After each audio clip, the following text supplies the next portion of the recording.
First at 6, phone calls threatening to shoot up CNN, traced to a young man from Novi. And a criminal complaint says it's not the first time he's lashed out either. The same phone number now linked to disparaging calls made to a mosque in Ann Arbor. 7 Action News reporter Kim Russo talked to him and joins us live outside federal court. So, Kim, what does he have to say for himself at this point?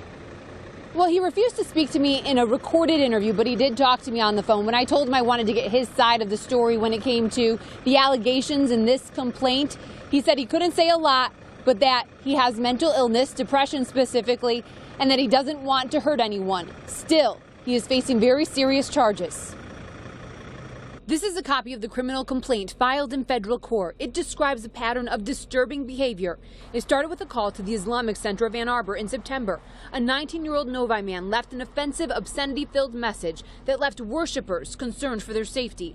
Because it wasn't a specific threat, the man did not face charges, but police made record of it in case anything else happened. Because he did call the Islamic Center and make disparaging calls about the religion itself, it can segue it into elements of a future charge based on what's said the second time, because it begins to show a pattern. And it appears that is what happened. The FBI says Brandon Griesemer called CNN on January 9th and told the operator, quote, "Fake news. I'm coming to gun you all down." After speaking obscenities and a racial slur, he hung up. That same day, he allegedly called back twice, saying he was on the way to CNN with guns to kill people.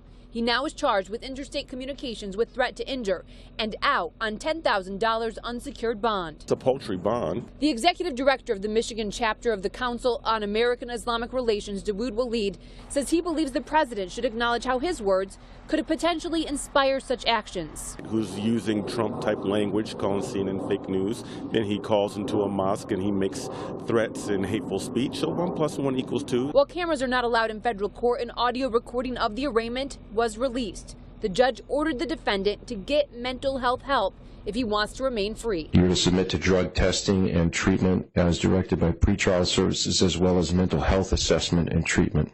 And you've heard the other conditions. Can you tell me that you will abide by these conditions? Yes.